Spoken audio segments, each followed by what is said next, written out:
Meta AI is the personal AI that's tailored to you, now with its very own app. It's built to get to know you, offering helpful answers and inspiration. Looking for something to add to your bucket list? Meta AI goes beyond traveling the world. It remembers you're a basketball fanatic and suggests you attend one of the playoff games. Just start typing or speaking to get the answers you need, wherever and whenever, because Meta AI is your personal AI. Download the Meta AI app, now available on the Apple App Store and Google Play. The First Lady of New York Radio. This is Ask Joan. It isn't often that New York does a lot of outdoor installations, but we've got one, and it's really impressive. It's called the Great Elephant Migration, and if you can, you should go out of your way to see it. It's a beautiful exhibit. In fact, I was told that this installation, with about 100 elephants, stuffed, of course, is one of the largest installations to come to New York since Christo and Jean-Claude the Gates, remember that, 2005? That took place in Central Park. This outdoor art installation is open to the public. The location is the Meatpacking District. It will be there till October 20th, and it's free. I was asking, well, who did this? Who brought this here? The Meatpacking District Management Association and the Elephant Family USA, that's an international non-governmental organization dedicated to helping the human race share space with the world's wildlife. The Great Elephant Migration is a traveling art exhibit. It literally features 100 life-size Indian elephant sculptures. The exhibit has already been on the road. It went to London, it went to Bangalore, India, and of course the United States. It appeared in Newport, Rhode Island, and then this fall it arrived not that long ago in New York City. They are then taking all these elephants, stuffed, to Miami Beach in December, and then Buffalo Pastures in Browning, Montana. That's May to June 2025, and it's going to end in Los Angeles in July. The installation aims to raise awareness and funds for conservation efforts around the world.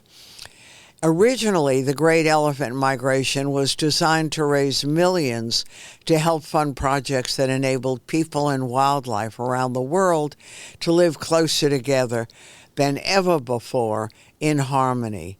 And since arriving in Newport, Rhode Island on July 4th, 2024, the elephant migration has raised $1 million in this country with the goal of raising $10 million in total.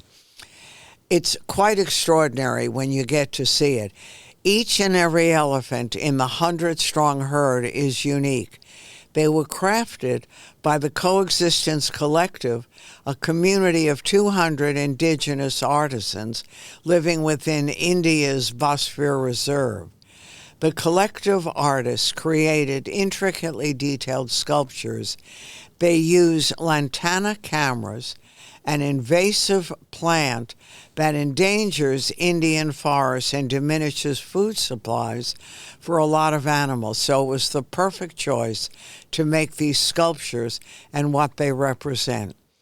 The creation of elephants like this provides financial stability, status, and pride to 200 members of the Coexistence Collective who come from 4 Indian tribes that coexist with the real wild elephants, and these sculptures are based on that.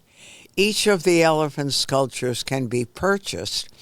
The prices are $8,000 for a baby, pretty high, and it's up to $22,000 for a tusker.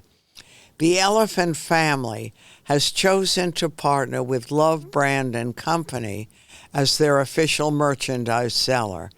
And since day one, Love Brand and Company has supported Elephant Family in the UK and is supporting the New York City Migration Exhibit. During the New York City exhibit, a Love Brand and Co. pop-up store at 423 West 44th, well, I was wrong about that. It's 423 West 14th Street. And we went in there because they were selling all this terrific great elephant migration merchandise, and they're donating part of this to their cause. In addition to the exhibit, there's going to be additional artwork accompanying the sculptures throughout the meatpacking district. It includes a multidisciplinary installation by artist Hattie Falapishi, located at 82 Gainsborough Street in late September, plus an exhibit by photographer Michael Turek, which will be on display from October 18th to the 20th at 423 West 14th Street. Also, with the support of Highline Stages, there's going to be related programming, events, and all kinds of activities in the meatpacking district that's going to continue till late October to honor and celebrate the mission of the Great Elephant Migration. For more information on the Meatpacking District installation and the dates of the programs, visit meatpackingdistrict.com and learn more about the Great Elephant Migration's conservation mission. Or, if you can't, you might want to buy one of the elephant sculptures. I wish I could. They'd look great in the yard. thegreatelephantmigration.org. Go online, visit it, and you're going to learn a lot and have fun too. thegreatelephantmigration.org. Enjoy it. With this Friday night marking the beginning of the Jewish High Holy Days, it made me think about how holidays, whether religious or secular, bring a range of emotions to the table. If you're part of a close-knit family, special occasions can be a joyous reminder of those who came before and also a link to the future. I often receive phone calls from listeners asking, is there a place I can go if I'm all alone? And this happens at Thanksgiving, at Christmas, at Passover.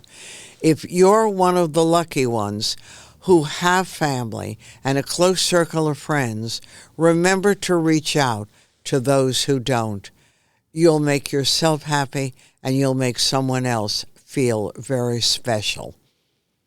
With this Wednesday evening, October 2nd, that marks the beginning of the Jewish High Holy Days, it made me want to share with you, and I try to do this every year with some of the family favorites, my grandmother's pot roast recipe.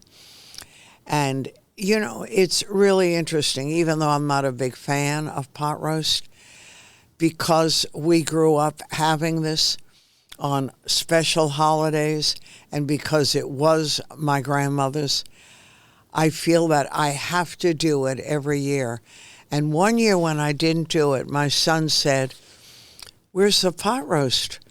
What happened to the recipe?" I said, "You don't like it." He said, "I don't like it, but we have to have it. It's tradition." And that's what a lot of these foods and these recipes were about.